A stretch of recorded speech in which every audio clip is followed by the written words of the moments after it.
Muy buen día, Dorcas de la Rosa Guevara. De verdad, hoy es uno de los días establecidos en la Constitución en la que los panameños tenemos un compromiso, pero principalmente el primer mandatario de la nación, porque debe rendir un informe. Y esto es importante. No se trata de un discurso presidencial, se trata de un informe presidencial, un informe a la nación. Así lo establece la Constitución. Don Danilo Toro, muy buen día. Buen día, el primero del año. Desde el punto de vista laboral de nosotros, Sí. el primero con el público, así que un año que sea de bendiciones y de salud y de frutos que cosechar. Es un día donde comienza a generarse mucha información. Por Constitución, vuelvo a la Constitución nuevamente, comienza la segunda legislatura, en este caso, del tercer periodo de sesiones ordinarias, don Danilo. Así es un deber del presidente, está entre los deberes del presidente, es un deber del presidente. Y es un deber de la Asamblea. Ojalá algún día cambie esto desde el punto de vista de calendario, ¿no? Porque realmente la fecha no es realista. Yo creería que sería mucho más cómodo establecer el primer día hábil del año, de tal forma que sería más cómodo y no estar en estos pleitos peleando con la resaca de Año Nuevo, la gente, el público, todo.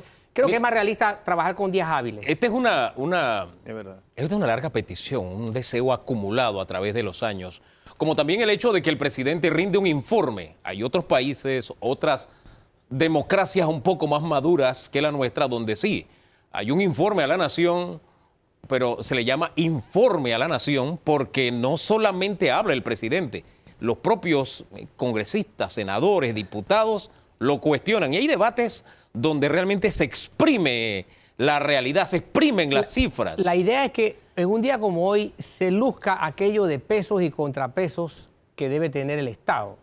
Es decir, el presidente debe someterse a el primer órgano del Estado. Él debe presentar un informe. Cuando tú tienes la obligación de presentar un informe es porque tú debes rendirle cuentas a alguien. Esa es la palabra. Entonces, rendir, este ejercicio tiene esa validez. Sí. La Asamblea debiera lucirse por esta dinámica. Esperemos que esto sea lo que ocurra hoy día. Bueno, tenemos a alguien que ha formado parte del legislativo y también del ejecutivo. Es más, yo tenía una duda con un artículo constitucional y me dice, enseguida te lo digo. Ey. Ya lo tiene. No, está por llegar. Está por llegar, está por llegar. Lo que pasa es que, buen día, señor ministro, bienvenido. Buenos días a ti, Hugo, y a toda la teleaudiencia. Primer día, no es primer día hábil, pero es el primer día del año que estamos realmente, entendiendo la dinámica de lo que tenemos por delante, ¿no? Hemos tenido casi dos años de pandemia muy difíciles para el mundo entero y difíciles para Panamá, obviamente, pero ahí vamos. Ahora, el tema de la pandemia, ese estribillo que escuchamos siempre, yo lo comparo con ir manejando. Supongamos que me voy para mi provincia, voy para Chiriquí, y yo planifico llegar en 6 horas, pero me agarra lluvia en el camino. Sí. Mi objetivo es llegar a Chiriquí. Llegaré más tarde, puede que me encuentre inundaciones, la calle está resbaladiza, tengo que bajar la velocidad, pero no es una excusa para que yo no llegue a Chiriquí. ¿Ah? A veces a mí me suena, de parte de los voceros de gobierno, cuando dicen, recuerda que es que hay pandemia, me suena como si fuera una excusa. Eso no es una excusa para que no alcancen los objetivos. No, señor ministro. nosotros lo vemos como un reto para poder demostrar que se puede salvar esa dificultad. Y el presidente lo ha visto así. Es que precisamente parte de tal vez el aprendizaje y la enseñanza que nos deja el presidente Cortizo es que él se enfoca y dice, bueno, está bien, tengo este problema, como tú lo dices, se me flateó la llanta, me quedé sin combustible. Bueno, de algún lugar tengo que sacar para ver cómo resuelvo eso, pero tengo que llegar. ¿Vas a llegar más tarde? Sí, pero entonces, si llegas retrasado, también que la gente entienda que llegaste retrasado porque tuviste este inconveniente en la vía, pero llegaste. Entonces no castiguemos al que llegó un poquito más tarde porque tuvo ese inconveniente. A donde vamos es que, dadas las circunstancias, nosotros hemos tenido que tomar medidas que no han sido muy agradables en el momento que se han tenido que tomar, pero hoy Panamá está en la posición de enseñarle al mundo no solamente que la estrategia de vacunación fue buena, sino que además la economía de Panamá tiene una proyección de crecimiento mayor que cualquier otro país de los 19 países de Latinoamérica, con 8.2 cuando el que le viene más cerca está en 5 y después vienen 5 países en 4 y 7 que están en 3. Oiga, Entonces, las cosas de alguna manera se han hecho bien, ¿no? Una cifra, sí, una cifra que hay que desgranarla con mucha atención porque si bien es cierto la proyección es crecer 8, este país tuvo la caída más pronunciada. Así Entonces es. una cosa es que Costa Rica crezca 8, 4. para poner nuestra cifra. Una cosa es que Costa Rica crezca a 8 y otra cosa es que crezcamos nosotros. Nuestra caída fue mucho más pronunciada que la de Costa Rica. Nos cuesta el doble llegar que a Costa Rica. En física, cuando ellos cayeron 7 puntos nada más. En física, cuando una pelota la tiras contra una pared en esta dirección, rebota en la misma dirección, con la misma fuerza y el mismo ángulo. Y lo que está pasando en este momento es que así como cayó la economía, está repuntando de manera vigorosa. Ahora, ahí están las señor cifras, ¿no? ministro, usted es un ministro con ciertas características especiales, porque usted no... La mayoría del gabinete del señor Cortizo, del señor presidente, es un gabinete de personas que ejercen como ministros y en su currículum vitae está ese ejercicio como su trayectoria. Usted viene de la dinámica del poder, precisamente del poder legislativo. Y desde esa dinámica usted tendría que enfrentarse a ese ejercicio de rendirle cuentas. Obviamente, rendir cuentas sobre la pandemia implicaría no solamente ver los resultados que estamos teniendo, que son muy buenos. Yo lo ponderé como la noticia más importante del año 2021, el inicio de la vacunación en Panamá y llevarla a los puntos en que se encuentra actualmente. Buenas noticias. Ahora, pero la pandemia arrastró una serie de cosas, de tragedias que representan retos para este gobierno. Retos. ¿Contempla el presidente Cortizo enfrentar esos retos con sentido de prioridad? ¿Tú sabes por qué el presidente es exitoso en todas estas acciones que emprende? Porque él no dice, bueno, organícense allá y después me pasan el resultado. Es que él las preside, él los preside. Yo lo he visto decir, no me gustó esa cifra, no me gustó la cantidad de pruebas que estás haciendo. Pero está por verse el éxito en una proporción de más de 50% de personas con actividad laboral informal, sí, un desempleo de 2 dígitos, una economía lastimada, sobre todo en lo que Panamá sabe hacer y más hace, que es la parte de servicios. La logística que tenemos está expuesta a la andanada de inflación que tenemos hoy día. sí. Es decir, por mucho bien que al país le esté yendo ahorita, la tenemos dura. El país la tiene dura y el gobierno la tiene dura. Escúchalo. ¿Usted cree que el gobierno va a estar a la altura de las expectativas de la gente en este país que lo que quiere es trabajo ahora? Fíjate, Danilo, tú eres un tipo inteligente y además tienes un buen cálculo, igual que Hugo. Mira lo que te voy a decir. El problema de otros puede ser el beneficio nuestro. ¿Qué está pasando en Perú, por ejemplo? Que el presidente Pedro Castillo ya le renunció al gabinete entero, todo. Y después, ahora no sé el nuevo gabinete, ¿qué pasó? ¿Qué pasa en Chile, en Argentina y en Brasil? Ya Perú anunció que sus economías comienzan a moverse. La gente está sacando su dinero para venir a otros lugares donde la cosa les vaya mejor. ¿Y eso qué le representa Entonces, a Panamá? Comienza el mercado inmobiliario a verse beneficiado. Comienzan las inversiones a producir mano de obra. Eso es lo que el panameño necesita, capitales nuevos, porque tú no puedes seguir castigando. ¿Tenemos casas para otros y para los de aquí? Bueno, precisamente lo que hay es un inventario altísimo. Ese es su pedazo del almuerzo, su pedazo del pastel. Hay un inventario alto. Hay una demanda enorme en materia de vivienda. Desgranemos eso del inventario alto que tenemos Sí. y cómo se ha visto afectado por pandemia y perspectiva que tenemos para el 22. Es que entre 80.000 y 180.000, ahí lo que hay es un inventario suficiente para Panamá. Entonces aquí es donde vienen estos capitales y comienzan a ocuparse, a ocupar estas propiedades, pero también vienen a invertir. Mira, el caso de Colombia, que ojalá no gane Petro. Si allá gana ese señor, tú vas a ver capitales moviéndose para acá. Pero tú sabes, Danilo, cómo se está moviendo esto. Mira lo que pasó en Brasil. Allá México, lo tenemos aquí cerquita. Esas economías no son las que están creciendo con mayor velocidad y están teniendo problemas. Entonces sí, pensemos en que pueda haber nuevas inversiones. Y sí es verdad que nosotros tenemos que enfocarnos, Hugo, en el renglón que está de 80.000 hacia abajo. Ese es el mío. Ese es el nicho donde yo tengo que meterme. Bien, hagamos un balance, ya que el presidente va a hacer un informe, haga un informe usted hoy, antes que el propio presidente.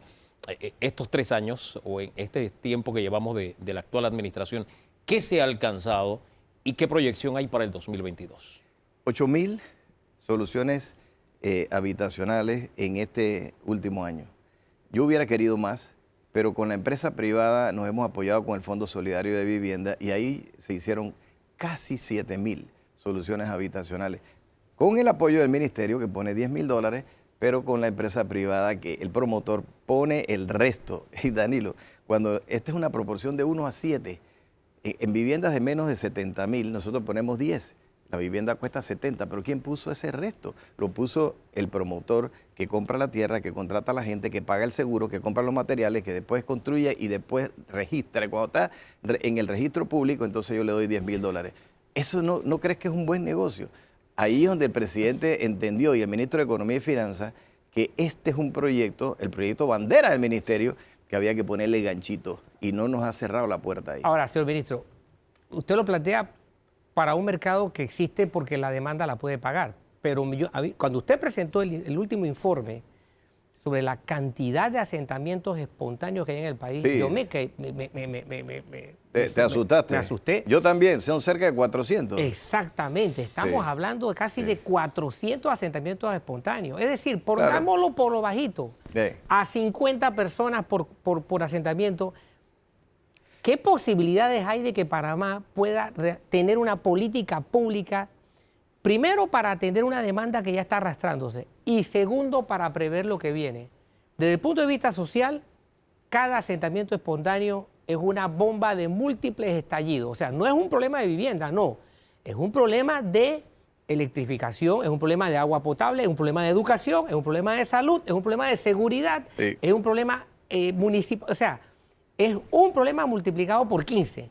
Lo que pasa es que no todos los 400 son recientes. Ahí hay de arrastre de 40 años, de 30 años, 35, hasta de 50 años nos hemos encontrado asentamientos espontáneos que no se legalizaron y construyeron, tienen luz y tienen agua y hasta en algunos casos escuelitas, pero las tierras no son de ellos. Entonces nosotros entramos en un proceso de legalización donde hacemos que ellos sean dueños de la tierra y paguen, porque estas tierras pasan a ser propiedad del banco hipotecario y el banco hipotecario les factura a ellos. Esa es una solución habitacional que está dentro del déficit.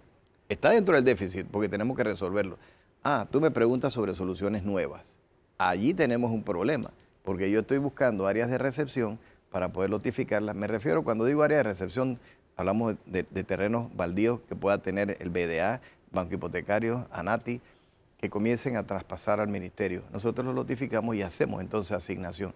Y ahí vamos resolviendo un problema del que no tiene nada. Y después nos tenemos que meter con el plan Colmena en los 300 corregimientos más vulnerables, más pobres del país, donde el presidente quiere sentar las bases. A lo mejor no se resuelve todo el problema, porque no vamos a resolver todo el problema de un solo tiro. ¿Y qué nos queda? 2 años y medio. Señor ministro, precisamente por lo que queda y por el año que termina, usted nos habló de 8.000 soluciones. Nos parece muy poco. Eso Sí. es como una gota en el mar, Sí. señor ministro. Sí, porque si tú te pones, es que nosotros no lo vamos a poder corregir todo en esto, ni en 5 años ni en lo que nos queda, pero hacemos lo necesario para que esto vaya más rápido. Lo que sí bueno, tú me dices que es poco. Tú sabes que la administración pasada, que no me encanta hablar de la administración pasada, pero en 5 años ellos entregaron, creo que fue cerca de 10.000 soluciones habitacionales en 5 años. 5.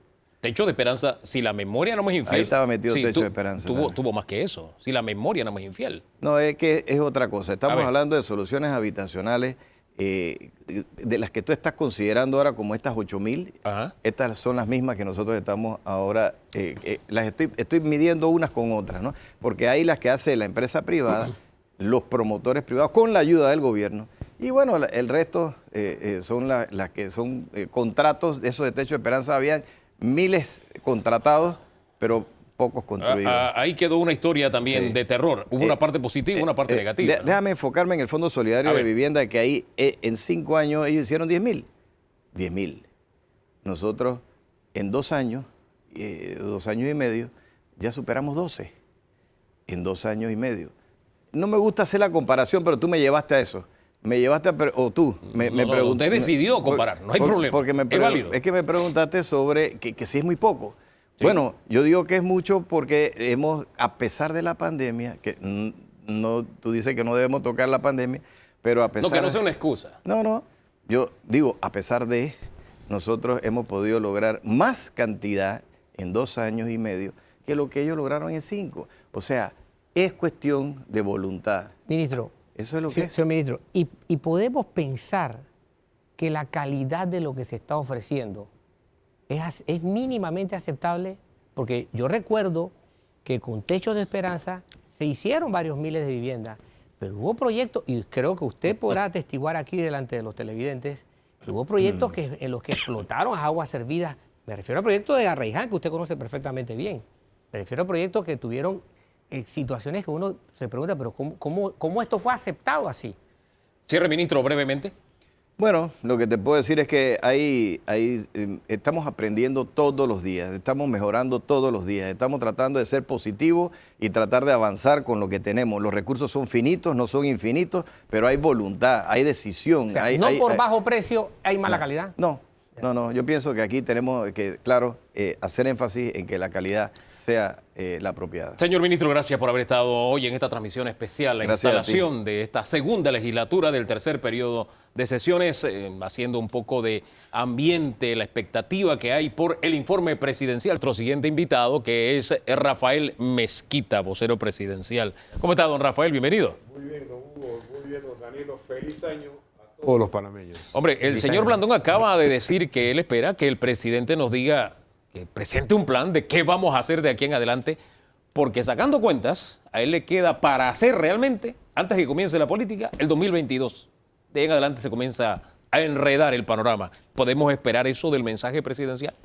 Por supuesto que podemos esperar eso del mensaje presidencial. Y yo lo primero que quiero resaltar es una cosa que pocos analistas dicen, pero es que este es un país que a pesar de la pandemia y a pesar de la reducción de los ingresos y a pesar del aumento del desempleo y todo lo demás, se ha mantenido en estabilidad social y político, que son condiciones necesarias para el crecimiento económico.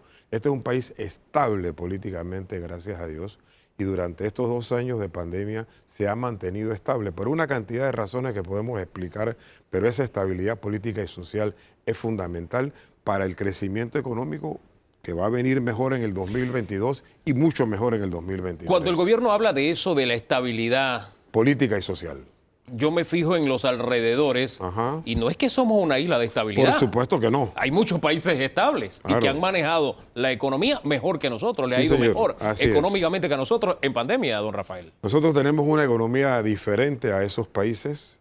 Sin embargo, ya en estos momentos los resultados del 2021, han sido resultados. El presidente de la República es posible que haga un anuncio hoy de que la economía va a crecer o que creció entre el 13 y el 14%. Ojo lo que estoy hablando en el año 2021, cuando las proyecciones eran del 8%. Pero yo cuando hablo de crecimiento económico siempre lo asocio a empleo, porque hay una relación directa entre crecimiento económico y empleo generado. Recuérdense que en el año 2021 se recuperaron cerca de 150,000 empleos directos formales que se habían perdido en el año 2020 y ahora este año 2022 se esperan que se puedan recuperar unos 50,000 más. No nos olvidemos que el país venía ya con tasas de desempleo altos, ha venido disminuyendo poco a poco durante el año que pasó, ya estamos ahora mismo al 9, es posible que volvamos a... que bajemos esa tasa de desempleo en el 2022. La economía se mueve al ritmo que el país se mueve. El país tiene buen potencial para crecer. Ya lo han dicho las instituciones internacionales. Fue muy fuerte lo que nos pasó durante la pandemia, pero ya tenemos en estos momentos la senda del crecimiento y de la generación de empleo. Ahora bien, don Rafael Mezquita. Sí, señor. Usted que está en el entorno del gobierno, pareciera así, yo soy de los que digo que pareciera que Panamá está hecho de corcho, porque como más que se revuelve el agua siempre está flotando. Ajá. Pero cuando uno ve lo que hay detrás, el historial de Panamá, uno dice, espérate, es que el empleo en buena medida se debe a el empleo informal, con una alta carga de precariedad y una baja estabilidad. Dos, acabamos de decirle al ministro de Vivienda, ministro, es cierto que hay una serie de viviendas que están por hacerse, pero la represa, La acumulación. la presión de los asentamientos espontáneos, casi 400 asentamientos espontáneos, estamos hablando de casi alrededor de 200.000 viviendas que se están necesitando, no para mañana, para ayer. Y así, yo soy de lo que piensa que las condiciones de inestabilidad se están simplemente acumulando, se están acumulando. Mi preocupación es esta. El presidente había anunciado desde su campaña que iba a cambiar el enfoque de planificación del gobierno, del Estado panameño, con la creación de un instituto. Ahora, forma parte de lo que a corto plazo se va a hacer, no la creación del instituto, no, un enfoque distinto, de tal forma de que la historia no termine con la administración de Cortizo, sino que haya una historia más allá de estos 5 años, porque a Cortizo en el tiempo, el reloj se le está acabando. Y lo que dijo Hugo yo lo confirmo. Y no, me difiero de Hugo en algo. Hugo decía que al 2022 le queda por la cuestión política. No, el 2022 es político. Si el 2022 el PRD tiene que decidir Cierto. cuáles son sus fichas de juego. Mire, a mí me tocó trabajar en el Ministerio de Planificación y Política Económica y, por supuesto, hubo un Plan Nacional de Desarrollo que funcionó durante un periodo en donde no hubo cambios de gobierno porque fue el periodo denominado de la dictadura. Perfecto. Hubo continuidad en las políticas públicas durante esos 10 años, por lo menos del periodo del general Torrijos. Desafortunadamente, nosotros en Panamá tenemos dirigentes políticos que hasta los nombres de los programas le cambian cuando hacen cambios de gobierno. Este instituto de planificación, que debiera ser un instituto de luces largas, de decirle al país hacia dónde debemos crecer, de decirle al país las cosas, las políticas públicas que debiéramos mantener a largo plazo, tiene el gran inconveniente, diría yo, que que son partidos políticos que cuando llegan al gobierno le dan poca continuidad a las cosas buenas que vienen del pasado y hacen cambios a veces irracionales para poner su impronta y decir que ellos son los que han hecho los cambios de las cosas nuevas. Y ahí es donde viene un poco el problema de la institucionalidad del país. Mientras nosotros no resolvamos eso, poca continuidad va a haber de las políticas públicas.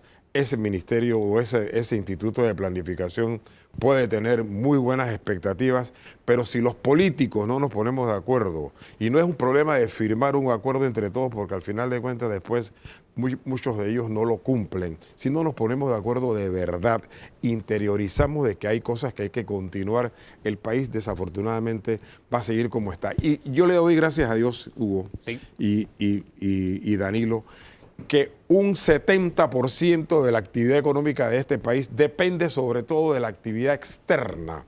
Eso es lo que le da estabilidad económica al país, porque el mercado panameño es el mercado externo y el mercado externo es un mercado que funciona con otras reglas. Si no tuviéramos ese gran potencial de vivir para el mercado externo, allí tendríamos muchos más problemas que los que tenemos ahora. Esa es la base fundamental de la estabilidad del país, que vivimos para el mercado externo. Ahora, hay algo que usted habló sobre la institucionalidad. Ay. Y durante la administración Cortizo hay un fracaso para el gobierno, un fracaso político, y hay un fracaso político para la oposición. Los dos están relacionados con cambiar las reglas básicas de la institucionalidad, es decir, cambiar nuestra Carta Magna. Sí.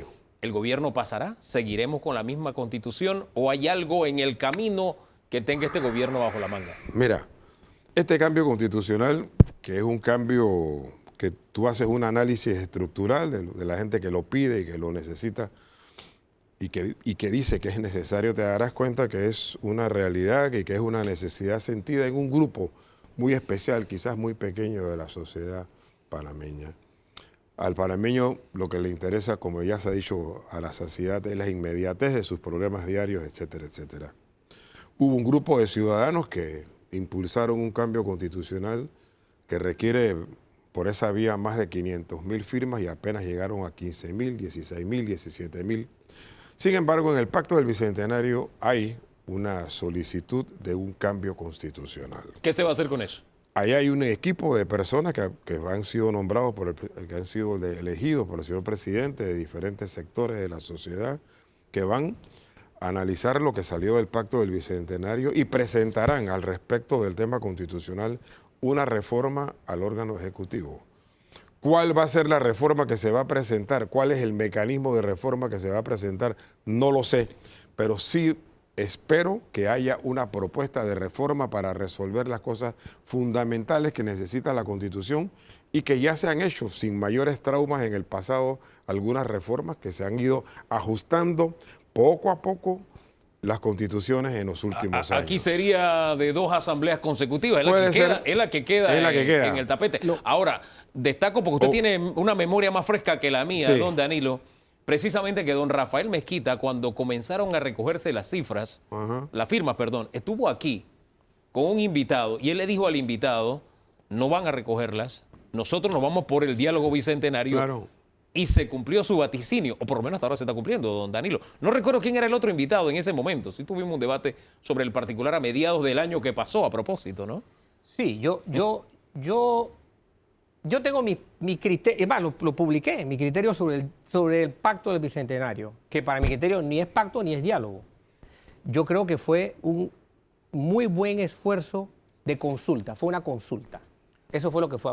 No fue un pacto porque cuando hay pacto tú tienes que haber partes que se ponen de acuerdo de manera obligada a cumplir algo. Ahora, pero le enfoco, a partir de lo que dice el señor Mezquita, algo de lo que podemos esperar del presidente en su mensaje a la nación el día de hoy. Yo creo que yo coincido con que el presidente va en esa línea, ¿no? va a poner algo del pacto allí, pero lo que yo creo, lo que veo venir, y quisiera que Rafael Mezquita me pusiera en perspectiva su punto de vista aquí, es el hecho de que si el presidente va por esa línea, ya, pregunto, ¿ya no es ese un camino recorrido? Recuerdo cuando Ricardo Martinelli era presidente, él encargó una reforma y agarró esa reforma y busquemos en qué cementerio es que están enterradas, porque yo de eso no tuve otra señal de vida.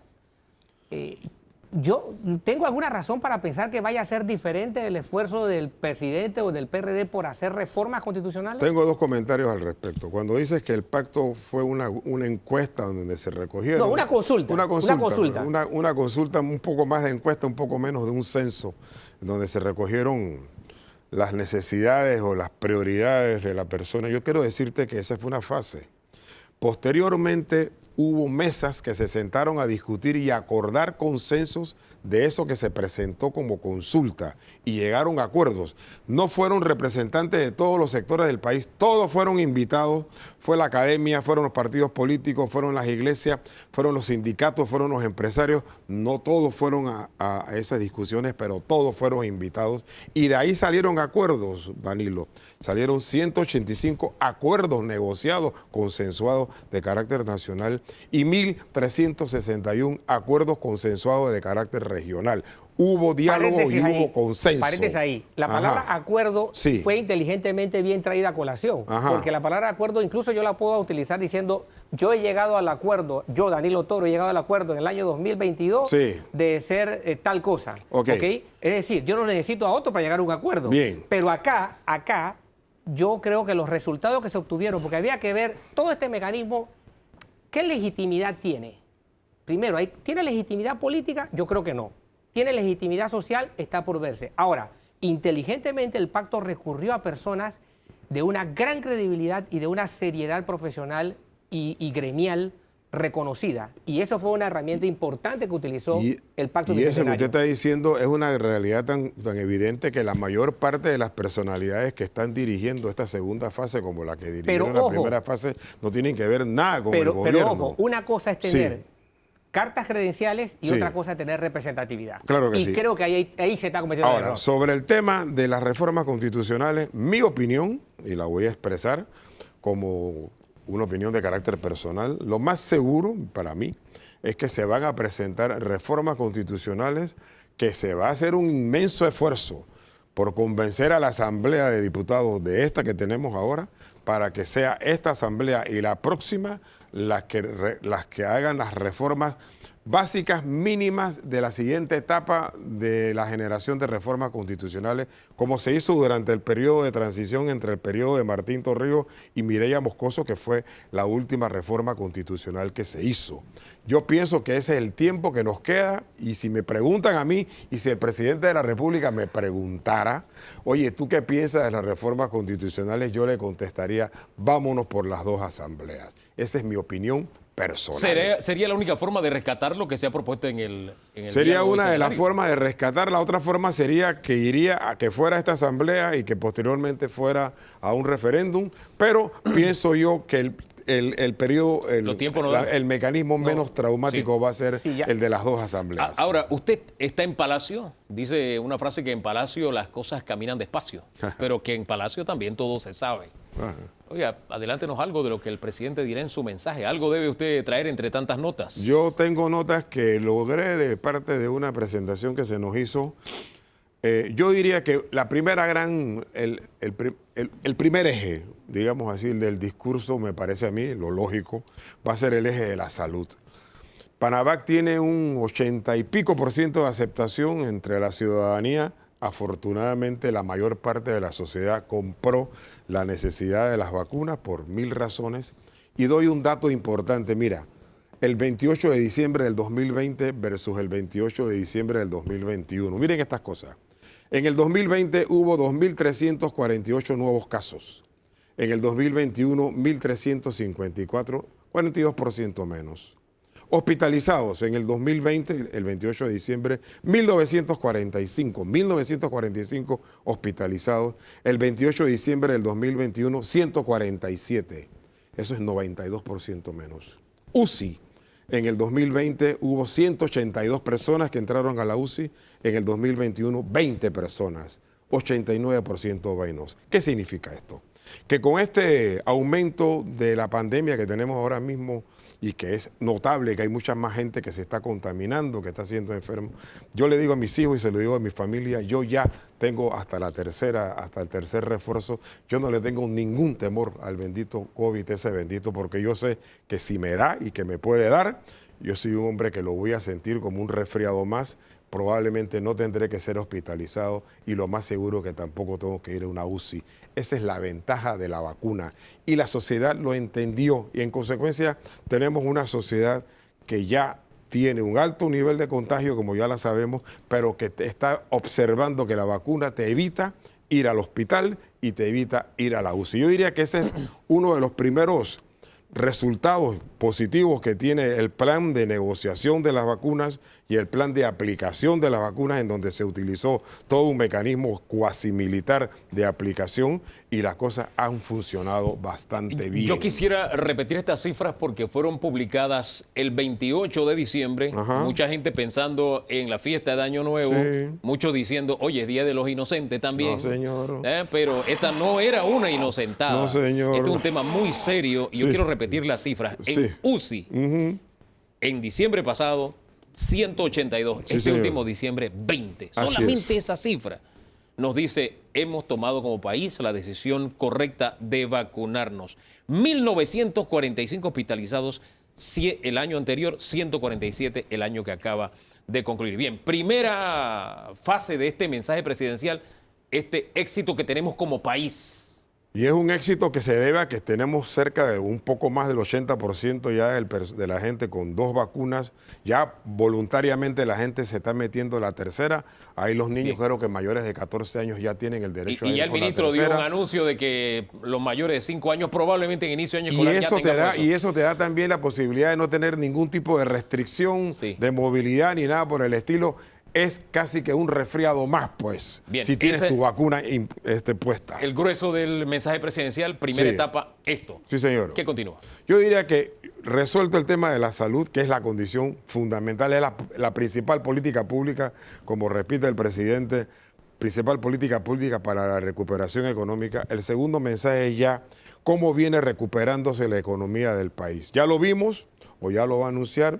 14% de crecimiento, ojo, en el 2021, cuando algunos decían que apenas íbamos a crecer al 8%. Por supuesto que la base del 2020 es criminal, en el 2020 fue la hecatombe. Sin embargo, ya hay posibilidades de proyección del año 2022 de más del 8%, eso dice la CEPAL, que es un organismo serio. Yo de la CEPAL escuché al licenciado Blandón haciendo un cuestionamiento de la CEPAL. La CEPAL es uno de los organismos más serios que tiene las Naciones Unidas y ha dicho que Panamá es el país de América Latina con mejor posibilidades de crecer.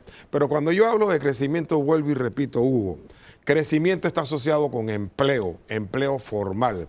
Cuando hay crecimiento, crece el empleo informal y como dijo don Danilo, en estos momentos tenemos un empleo informal que es casi la mitad de la totalidad del empleo.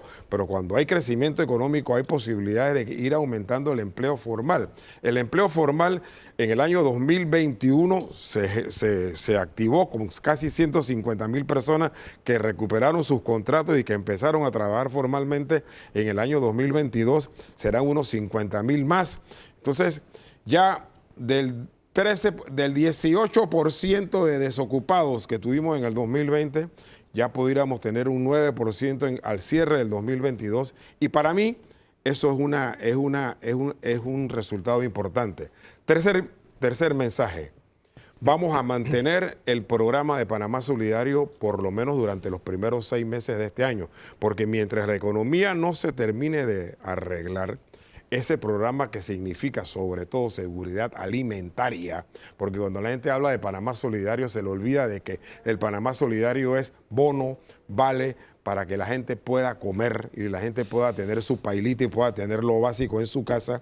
Ese bendito Panamá Solidario se va a seguir manteniendo y va a seguir llegándole al más de 1,5 millones de panameños que le está llegando en estos momentos mientras el país se recupera. Bien, esa sería la tercera etapa del mensaje presidencial que usted nos adelanta. Hay una interrogante porque hay una cifra que preocupa en las encuestas telefónicas que se hacen, es que hay gente que está recibiendo el vale, está recibiendo el bono o está recibiendo la ayuda alimentaria, que no tiene trabajo ni formal ni informal y dice, tampoco estoy buscando ni estoy tratando.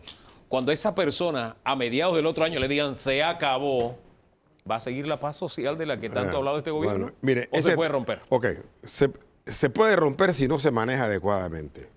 Y si yo te puedo informar, y eso es un tema que lo puedo decir con toda seguridad, en el gobierno nacional hay un equipo de reacción diario que todos los días está midiendo el seguimiento de todas las protestas que se están dando en todos los puntos del país. Ojo lo que estoy diciendo.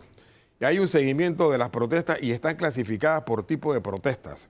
Y hay un equipo de seguimiento de esas protestas que va al sitio, que inmediatamente reacciona y que va directamente a donde los dirigentes y a donde las personas a preguntarles el por qué y qué se puede hacer. Recuerdo mucho que Omar Torrijos decía en su momento, en los viejos gobiernos, cuando habían estas cosas, lo primero que hacían los gobernantes era llamar al número de la Guardia Nacional y decir, salgan a reprimir. No. Lo primero que tú tienes que hacer cuando tienes una protesta social en la calle es ir donde la gente y preguntarle qué está pasando, por qué estás protestando, agua y qué es lo que tiene, seguridad, alimento y trabajo. Hay un equipo de gente que está permanentemente en esto, clasifica, evalúa la protesta, transmite a la institución, transmite al presidente las soluciones, inmediatamente se instala una mesa. Aquí ha habido mesas de conversación con los transportistas, con los empresarios, con los precaristas, con la gente que pide agua, y eso es un elemento fundamental para mantener la paz. Si tú no conversas antes de reprimir, tú tienes un problema. Y una de las cosas que sí sabe Benito Cortizo como presidente es que antes de llegar a los Doberman, o como se llamen ahora, tienes que establecer una mesa de negociación y conversación para evitar eso. Tenemos que hacer un alto. Usted se queda hasta las 1000 con nosotros. Gracias aquí el día de hoy para hacer un balance de lo que diga el presidente y de lo que vaya surgiendo como noticia. Así que yo sé que usted tiene varias preguntas en el tintero, pero el panameño necesita poner el plato de comida sobre la mesa. Eso está haciendo falta. Y espera que en esa línea el presidente de la República tenga mensajes claros para la población de hacia dónde vamos en lo que queda de este gobierno que ya es la segunda mitad. Don Rafael. Te hablé de 3 ejes. Este es el argumento del señor Rux. Les hablé del eje de salud, les hablé del eje del crecimiento económico y del empleo. Y ahora quisiera hablar de la gestión de gobierno, porque eso es importante. ¿Qué está haciendo el gobierno con el recurso que tiene? O sea, ¿no le va a contestar al señor Rux? No, es que yo creo que es importante decirle al señor Rux que en el segundo semestre de este año 2021, fíjense ustedes, el gobierno licitó 55 proyectos por 700 millones de dólares. Entregó órdenes de proceder de 61 proyectos por 1.700 millones de dólares. Terminó 56 proyectos por 564 millones de dólares. O sea que hubo un movimiento financiero presupuestario en el segundo semestre del año 2021 de cerca de 2.800 millones de dólares. Eso en una economía reprimida, en una economía con problemas, en unas finanzas públicas con problemas, es todo un reto. Por eso obviamente viene, me acuerdo muy bien el señor que estaba aquí conmigo la vez pasada, el aumento de la deuda pública. Por supuesto, hubo aumento de la deuda pública aumentó como ha aumentado en todos los países de América Latina y en todos los países del mundo. Frente a la caída de los ingresos no te queda otra que endeudarte para poder reactivar la economía. Y en el año 2022 se van a continuar los proyectos grandes y van a iniciarse nuevos proyectos de inversión pública, sobre todo en el tema de vialidad, sobre todo en la línea 3 del metro. Hay un debate formal en estos momentos. Estuve hablando con el ministro de Economía y Finanzas hace poco, me dijo, estamos a punto de cerrar las negociaciones con una empresa que tiene paralizado todos los proyectos de hospitales que hay en este país. Quiero informarles que eso que se llama proyectos de continuidad, que fueron los proyectos heredados del gobierno pasado, para que ustedes tengan algo muy claro. En el gobierno anterior se hicieron proyecciones del crecimiento del Producto Interno Bruto mucho más alto que lo que en realidad sucedió. Eso produjo que se proyectaran ingresos mucho mayores de lo que fueron y que se proyectaran presupuestos mucho más grandes de lo que fue en realidad. En consecuencia, eso trajo como consecuencia la adjudicación de una cantidad de proyectos que quedaron paralizados porque con la pandemia se quedaron sin recursos para poder continuar con ellos. Ya en estos momentos hay proyectos que se limpiaron de esa base de datos que habían, esos proyectos de continuidad, y de 1.200 proyectos de continuidad que estaban paralizados al inicio de este gobierno porque no habían recursos, se han limpiado la mayoría de ellos. Muchos se reactivaron. La Ciudad de la Salud es un clásico ejemplo de ello, y están ahora mismo ya proyectos de continuidad, hay como 162 que están en plena ejecución. Uno de ellos es el Hospital del Niño, y hay proyectos de continuidad que se eliminaron porque fueron mal formulados, que ya no tienen recursos para continuarse. En consecuencia, ahí hay otra fuente de recursos que se van a utilizar durante el año 2022. Nuevos proyectos de inversión, proyectos de continuidad que vienen del gobierno anterior, la línea 3 del metro, que es un proyecto fundamental, y hay otra negociación que debe terminarse. ¿De dónde va a salir tanta plata? Ahí va. Hay otra negociación que debe terminarse este año que viene, que es llevar adelante el cuarto puente sobre el Canal de Panamá. Por una puente, razón, no túnel, ¿no? Pero no, ¿de dónde va a salir tanta plata? Una cosa es el túnel. El túnel va a por el túnel va a pasar el metro, y por el puente va a pasar los carros. ¿Y por qué tienes que separar metro y carro? Porque hay unas ampliaciones de continuidad de carreteras que se están construyendo entre Arraiján y Panamá, que hay gente que viene en carro, y esa gente, si cuando lleguen y no se construye un nuevo puente, llegan a Panamá, y ¿qué es lo que van a encontrarse? Unos embudos, porque viene más rápido en esos carros y no van a tener cómo cruzar rápido el canal. En consecuencia, va a haber un puente para carros, nuevo puente para carros. ¿De dónde va a salir tanta plata? Hay una programación financiera. Fíjese que el ministro ha dicho, vamos a adjudicar posiblemente el cuarto puente en este año. Es un puente que va a tomar 4 años en construirse, pero mientras se termina de construir, va a haber la posibilidad de que la gente se pueda mover en metro. En consecuencia, habrá mucha más gente moviendo en metro, porque no va a haber mucho tranque en el carro. Yo vivo en Chorrera, y tengan la seguridad que cuando el metro termine dentro de 4 años, yo dejaré mi carro en mi casa y me moveré en metro antes que moverme en carro. Y usted viene del otro lado del puente. Y yo vengo del otro lado del puente. Sí, alguien hace esa promesa que medio Panamá debiera hacerla, pero sí, bueno.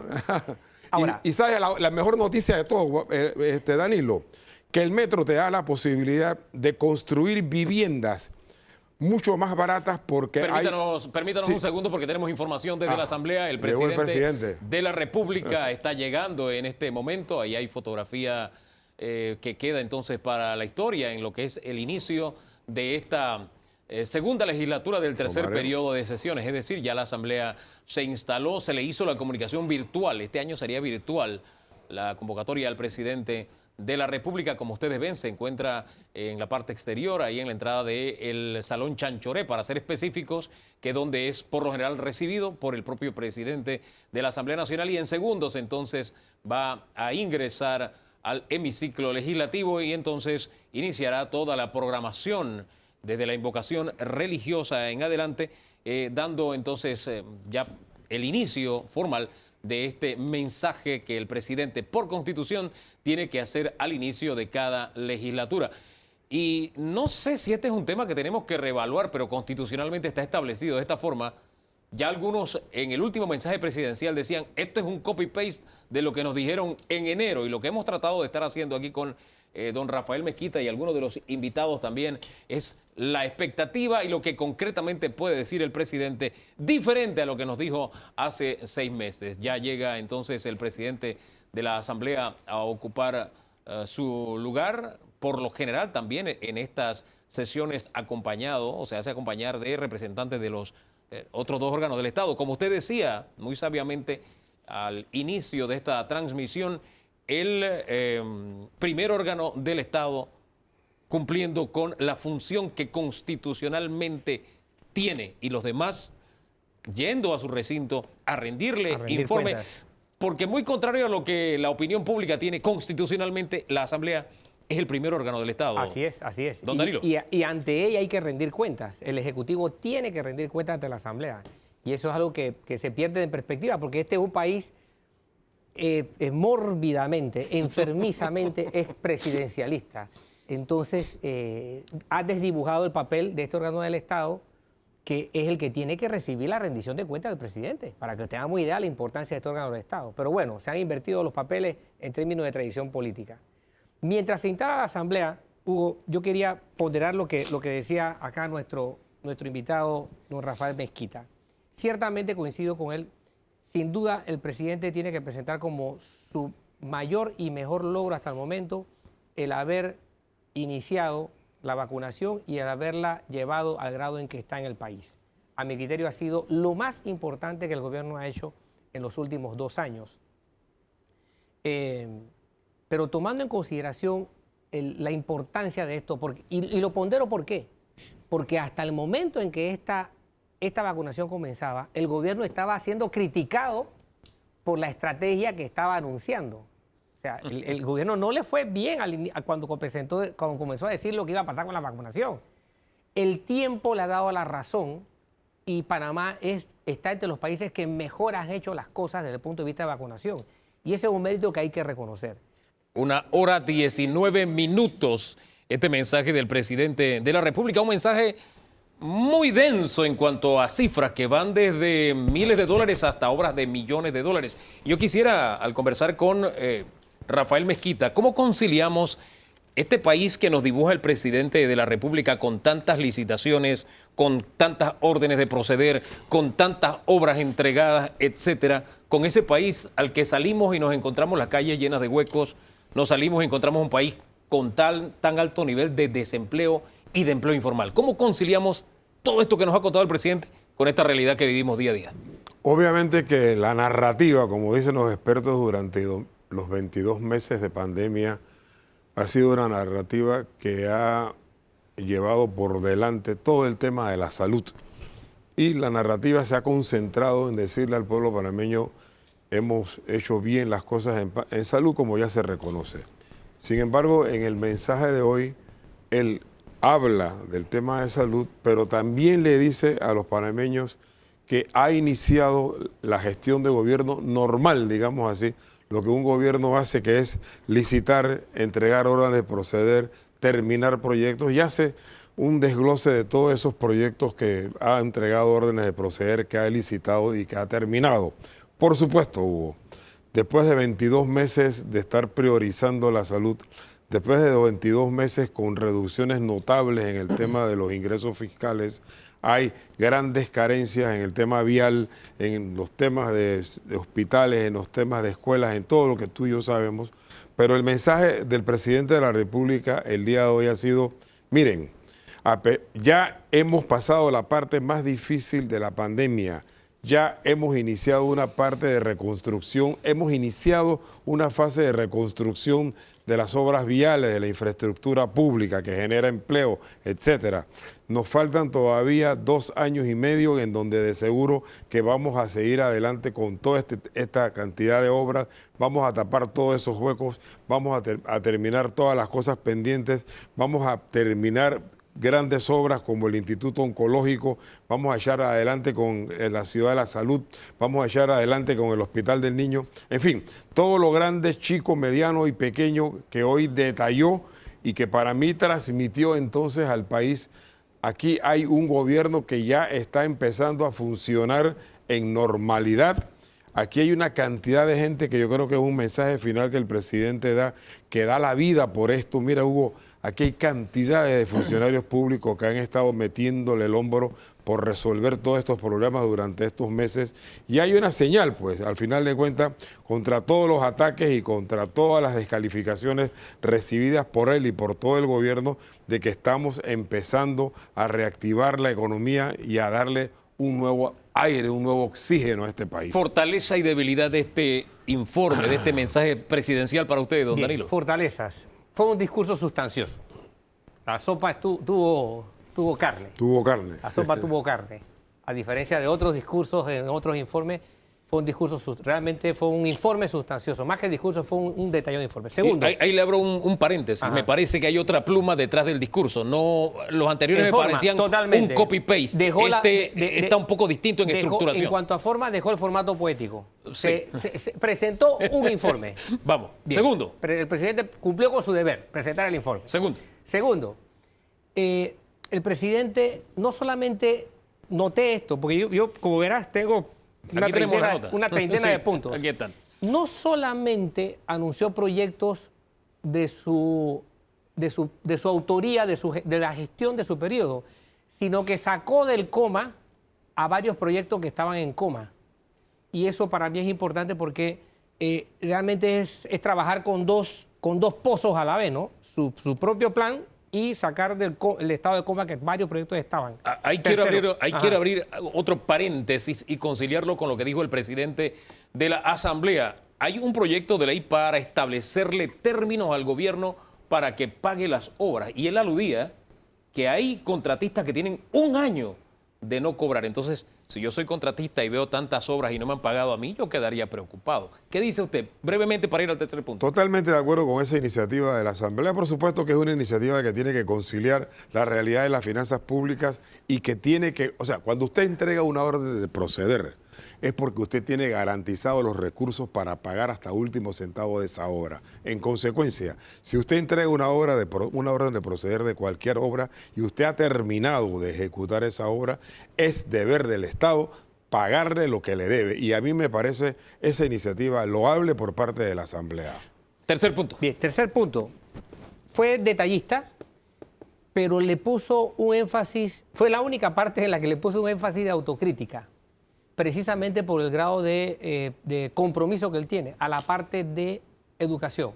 Si uno compara el discurso del señor presidente de la Asamblea con el del presidente de la República, uno se da cuenta que el discurso de la Asamblea fue más político, incluso se extendió más en la parte crítica. El presidente abordó el problema educativo desde una perspectiva crítica y eso lo veo como una fortaleza del informe. ¿Por qué? Porque si el presidente no es crítico con lo que su propia gestión está haciendo, pues no va a mejorar. Y lo considero una fortaleza del discurso, aunque haya quien quiera verlo de otra forma como una debilidad.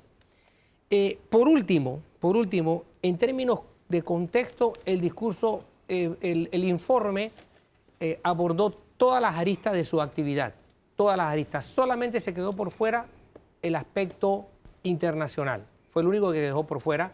Y dejó por fuera también, para hacerle justicia a la gestión del gobierno, los esfuerzos que se han hecho en plena pandemia en cuanto a la modernización de la gestión, porque muchas de las cosas que el presidente anunció se debe a que ha habido cambios en procesos administrativos en instituciones clave para que se pudiera pagar lo que hay que pagar. Me refiero a gente de la DGI, me refiero a gente de ANTAI, perdón, de la ANATI, de ANATI. Ese tipo de oficinas tuvieron que ponerse, como se dice en Panamá, las pilas para poder tener caja para hacer las cosas que se hicieron. Eso en cuanto a fortalezas. ¿Y las debilidades? Debilidades. Fundamentalmente el presidente nos deja en claro que el tema del Seguro Social va a llegar hasta el informe actuarial con su gestión. Hasta ahí. No lo dijo de esa manera, pero lo dejó caer, por gravedad cayó. Llega hasta el informe de actuarial. Eso nos deja una profunda preocupación como sociedad. Exacto. Eso es lo que veo en el radar de los grandes problemas que el país confrontará. Cuando la administración del presidente Torrijos tomó la decisión de enfrentar 3 grandes temas: la reforma fiscal, la reforma del Seguro Social y el tema de la ampliación del canal, fueron 3 prioridades que se ejecutaron durante los primeros 2 años de gobierno.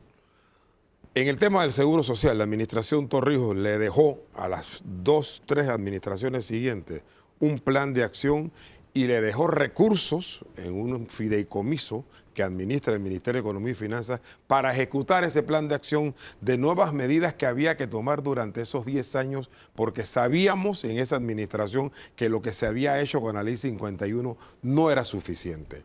Quiero informarle que durante esas 2 administraciones no se hizo absolutamente nada por la Caja del Seguro Social. Eso lo sabemos, no desayunamos, no almorzamos, pero tenemos que cenar. Pero ¿qué pasa?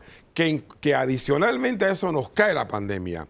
Y usted en pandemia difícilmente puede conciliar los intereses de los empresarios, de los trabajadores, de los jubilados, del pueblo panameño, alrededor de un problema tan complicado como la Caja del Seguro Social. En consecuencia, eso que dice don Danilo está mandando la señal de que para poder llevar adelante una reforma a la Caja del Seguro Social como se lo merece la Caja del Seguro Social, usted necesita capital político, y capital político lo tiene usted cuando usted inicia un gobierno. Así que lo más seguro es que estas reformas de la Caja del Seguro Social sean emprendidas por el próximo gobierno en el primer año, y la administración Cortizo le dejará entonces los recursos para que esa administración pueda emprender. El gran conflicto es que el IBM se queda sin recursos o el próximo año ya.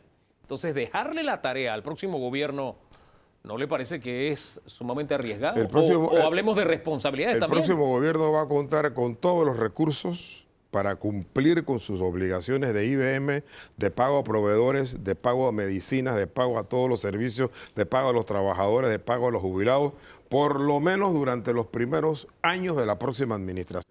Van a haber recursos disponibles para eso, y eso es ya una programación financiera que se tiene para poder tener esa garantía. Este tema para el próximo debate. Siguiente debilidad. Sí, siguiente debilidad.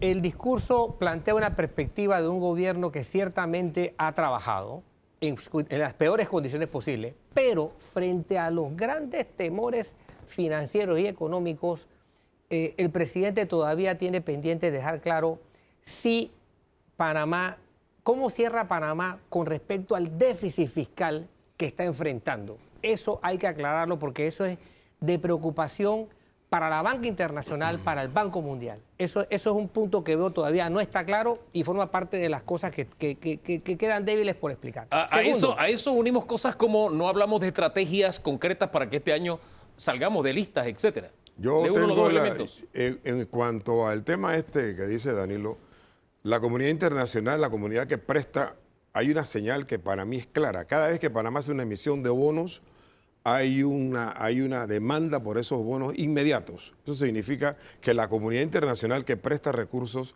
ve a Panamá como buen pagador. Si no hubiera una estrategia financiera bien clara y bien definida para los próximos años, difícilmente podemos colocar esos bonos. Ya el ministro de Economía y Finanzas tiene sus proyecciones financieras de relación deuda-PIB, de relación deuda-crecimiento económico, etcétera, para los próximos años. hay que preguntarle, hay que conocerlo, pero lo que sí es importante es que la comunidad internacional le presta y le ha seguido prestando los recursos a Panamá cada vez que Panamá sale a buscarlos. Y en esa misma comunidad internacional seguimos en listas. El presidente no habló de qué vamos a hacer o qué va a hacer el gobierno El para en las presidente próximas de la Asamblea semanas habló de, salir de allí. sí, el presidente de la Asamblea habló de una ley que ya fue aprobada para salir de esas listas y habló de un debate que se va a generar alrededor del tema de la extinción de dominio. Y habló de algo... Bueno, ahí le puso prácticamente un rip a la extinción de dominio. Ya, Ese tema es dice, delicado. vamos a abrir un debate y me llamó muchísimo la atención y rescato vinculado al tema de la seguridad social y de la salud. Vamos a retomar el tema del debate de los medicamentos. La verdad es que es una vergüenza pública y nacional que nosotros después de tantos años no hayamos resuelto el problema de los altos precios de medicina que hay en este país, tanto en el sector público como en las farmacias privadas. Es un tema Sí, para y poner ojo. orden y de justicia social, pero me Sí, quedo con el rip señor. que le puso al tema extinción de dominio. Eso como que se Sí, queda para... Habló de un debate nacional al respecto de la ley de extinción de dominio. pero Eso fue lo que él dijo. Pero cuando, Otra- cuando disculpe. jerarquizó, lo tiró de último. Sí. Y después... Cada vez que se habla de un diálogo, uno siente que ahí la bola pica y se extiende, más después de una ley que fue consultada durante más de un año. Pero usted cerraba su idea respecto a este tema, extinción de dominio. Parece que está muy lejos en el horizonte. Mire, yo no digo ni lejos ni cerca. A Yo ver. lo que planteo es que esa extinción de dominio, a mi juicio, tiene que venir en paralelo con el fortalecimiento de las instituciones, de la institucionalidad del gobierno. ¿Eso qué significa? Que las decisiones no dependan de la autoridad de una persona, que no sea el capricho de una persona que dirige una institución el que determina a quién le cae, a quién no le cae. Que baje la En discrecionalidad. el pasado nosotros tenemos unos ejercicios horribles de presidentes de la República que utilizaron instrumentos de la Dirección General de Ingresos para meterse a comprar y adquirir compañías que tenían problemas con la Dirección General de Ingresos o supuestos problemas con la Dirección General de Ingresos que él promovía para poder bajar los precios de las adquisiciones de ese tipo de empresas. Lo que estoy diciendo es que una ley como esta no puede prestarse para la utilización de este tipo de mecanismos. Tiene que haber una institución clara, tiene que ser transparente, tiene que haber rendición de cuentas, tiene que haber veeduría social, tiene que haber controles para impedir que Oiga, tenemos que reorganizar el Estado, entonces. por supuesto, para impedir que el que administre esa ley se exceda en sus atribuciones. Eso me pone más lejos todavía el proyecto, pero seguimos con debilidades. Bien. ¿Una más? Una más, Adelante. para embonar con lo que cerró el ministro A ver. también, ¿no? El hecho de que el presidente tiene entre sus proyecciones abordar lo de la planificación. Pero el Instituto de Planificación tiene que anclarse con una perspectiva de cultura de planificación. Y creo que ahí hay riesgos reales que plantear. Porque el Estado panameño está fragmentado y además es un Estado aldeano. La Asamblea es un reflejo de que es un Estado aldeano. Quiero irme a otro aspecto. Brevemente, rapidito. que ya se nos acabó el tiempo. Bien, dos cositas. Para el Banco Mundial, Panamá enfrenta, entre los riesgos que el Banco Mundial detecta, enfrenta dos cosas específicas que menciona. La necesidad de regular energía y agua. Esos dos sectores tienen que regularse. Y en este sentido, aunque el presidente tocó proyectos muy concretos, habló de la tarifa energética y una serie de cosas, creo que ahí se enfrenta a un ámbito de riesgo que tiene inmediatamente el Estado panameño. Desde educación, pasando por vacunación a los niños y este proyecto de extinción de dominios, este discurso, este mensaje presidencial nos deja también mucha tela por cortar en cuanto a opinión pública.